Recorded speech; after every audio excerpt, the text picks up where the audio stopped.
Coming up, Kentucky lawmakers continue to work to pass a pension relief bill before several affected agencies have to make some tough financial decisions. And despite teacher protests and debate among lawmakers, charter schools are one step closer to becoming a reality in West Virginia. And one eastern Kentucky man is in the hospital with serious injuries after being shot during a fight in Lexington. Dedicated to eastern and southern Kentucky, this is WYMT Mountain News This Morning. Good morning. It is 5:29 on Tuesday, June the 25th. I'm Will Puckett. Thank you for tuning in to Mountain News This Morning. Well, the rain has moved out of the area for the most part. You might get a nice little breeze today and maybe a cool feeling. But the rest of this week, that temperature gauge is going to be turned on high. Let's bring Brandon this morning to get a better breakdown. Brandon, what we do know is it is foggy as can be out. It is, and that's our main problem this morning as we head out the door. Good morning to you, Will. We're looking again at that dense fog. We can see it on the hazard camera here as we head out the door, so just be careful. That's across the region in a lot of those low-lying areas. We're seeing that in Harlan, Middlesboro, and Jacksboro, also Jonesville right now. So again, most of those sensors in the higher elevations line pinpoint Doppler radar. Nice and quiet for now. Temperatures in the mid to upper 60s and low 70s across the area. Your day planner today only takes us into the low 80s, but after a couple of straight chances for showers this morning, we clear out quite nicely by the afternoon. Full forecast on the way here in just a few minutes. All righty, Brandon, thank you. Well, Kentucky lawmakers are taking another step towards solving the pension crisis. A special session still has not been called to address the issue.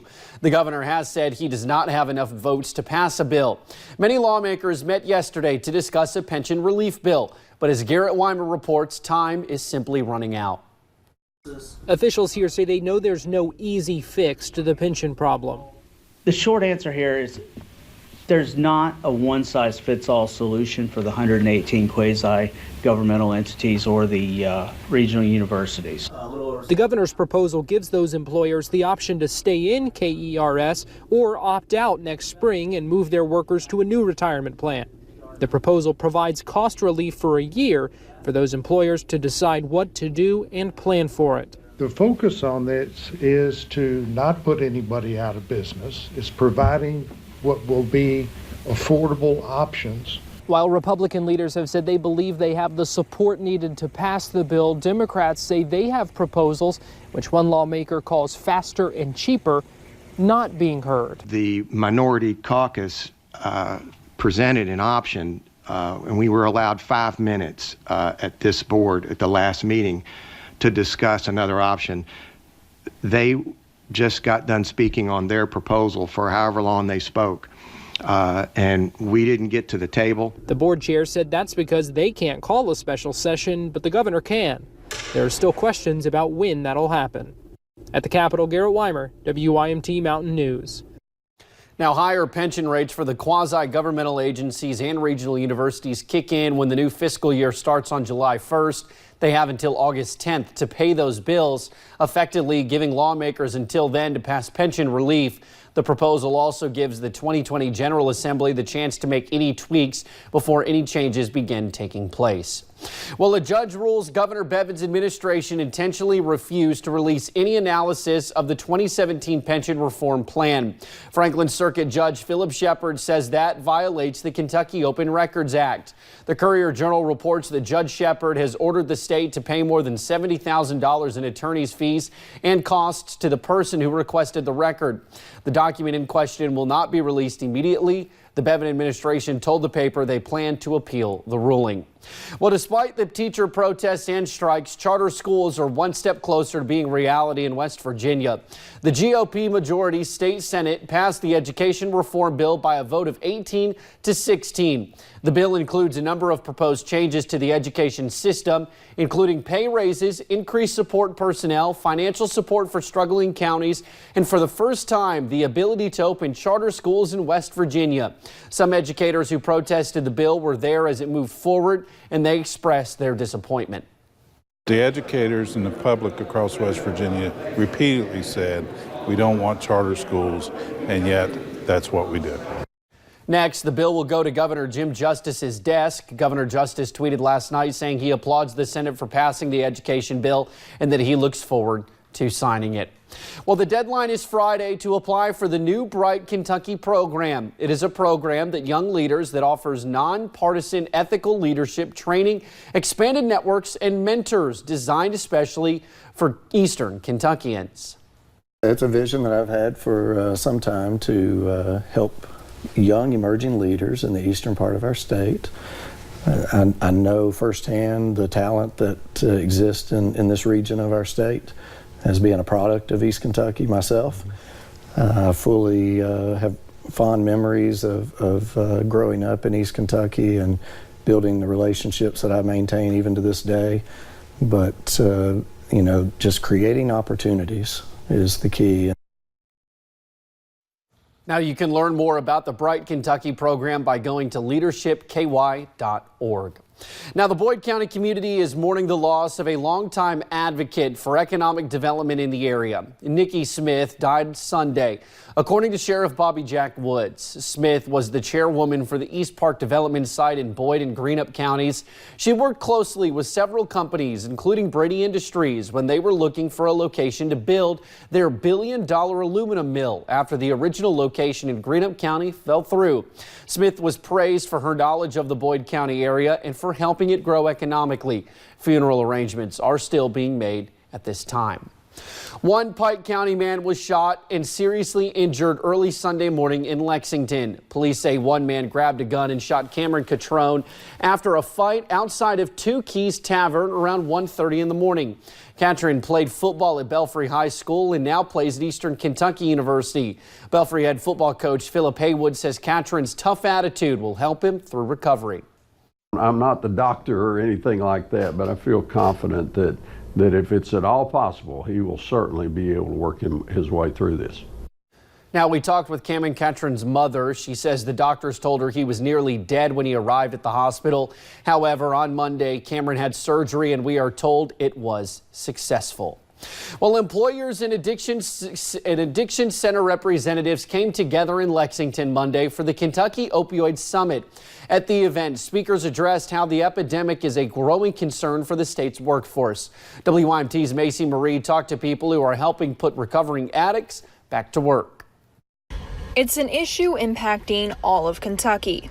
Unfortunately, the opioid problem in Kentucky is widespread. On Monday at the Kentucky Opioid Summit, speakers talked about how people in recovery often have a hard time finding work. This is my first time in recovery. I have to do this every day, and I will never stop. The folks here, like Kayla Parsons with Addiction Recovery Care, offer ways to help people not only recover, but also land a job. A major component of our program is vocational training, giving our clients a purpose for life. And we've really found that that is kind of the trick to getting somebody into long-lasting recovery. And her organization is not alone in fighting the issue. Isaiah House offers recovery treatment to people all over the state. People, I think, are learning that is a very serious problem and that needs to be addressed. So they're coming out to learn more and be prepared for it. Hundreds came out listening to concerns and learning about the importance of giving those in recovery a second chance. It's amazing to see so many people coming together to fight for those that are trying to get their lives back, that are facing trial after trial after trial. Saying addiction is not a battle anyone should have to fight alone. In Lexington, Macy Marie, WYMT Mountain News. Now, people at the event say one of the problems those in recovery face is fighting the stigmas about drug users when they apply for a job. A scam targeting couples who want to be parents is hitting Central Kentucky. Adoption scams are not new. They've been going on for years, taking advantage of people who want to have children. Sometimes the promise of a child prevents people from realizing they're in a scam until it's too late. Miranda Combs investigates one victim's story. My favorite verse would be Romans 5:8. God showed his love for us in that while we were yet sinners, Christ died for us. There's a specific beauty in a small church. This chapel in Georgetown is led by Pastor Rob Ginter. God did that. I couldn't do that. I was going to go into country radio. He completely rocked my world. I can't not do it. As part of his mission, he and his wife always wanted to adopt. That calling would turn into one of the greatest chapters of faith in his life. somebody knew that we were interested in adopting, and that's how we got approached with this situation.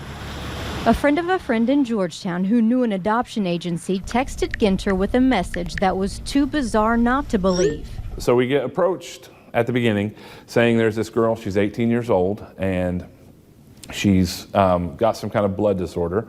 So she's got to have an abortion out of state in Washington, D.C., and she's getting on a plane at 1 o'clock today. And she is going to have an abortion there unless we can find a family to take this, the child. The Ginters immediately said, "We'll take the baby."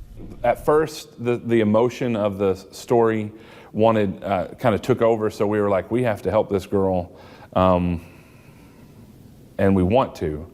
But it seemed odd at first because she's not taking the things that we're offering. Like hotel rooms and food and family. She didn't want any of it, and she only revealed her first name as Amber. They chalked up most of that to immaturity, and after a week or so, she started opening up a little more. Said her father was a pastor, just like Ginter. And we began to talk to her and let her know things about us. We texted her pictures of us. She texted a picture back of her. The Ginters were even looking for homes for her in Georgetown when they got another page turner. And she was in the hospital. We didn't know which hospital because of complications with the pregnancy. Upon her hospital visit, she heard 2 heartbeats. Now, twins were on the way. The Ginters were beyond excited. But the couple was still skeptical, and so was their family. It was actually Ginter's sister who found the woman's number on a Snapchat account. We're not going to say her name because we're not sure if she's been arrested for this scam, but the FBI wants more people to come forward. So it turns out that they target these people, and they even have people meet them at the hospital, and then people are in hospitals searching for patients that don't exist. What's the good that came out of this?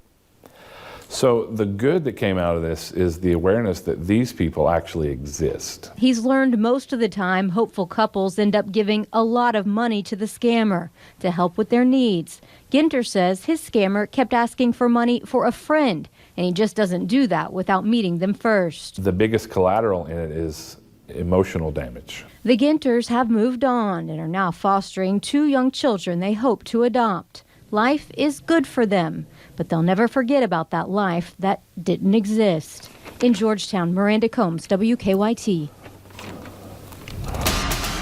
We have some breaking news to pass along to you this morning out of Breathitt County. Officials with the Kentucky Transportation Cabinet say Highway 15 is shut down due to a fuel spill from an overturned tanker truck. We are told the road is closed at Cragen between Haddocks and Quicksand and will impact travel between Jackson and Hazard. Detours are in place. The road will be shut down for several hours. Just ahead, a picture taken by NASA's Curiosity rover has some enthusiasts speculating about possible signs of life on the red planet. Clearing skies. Yes, those are 2 words that should be music to your ears. I know they are to mine. I'll have your much nicer forecast in about 3 minutes.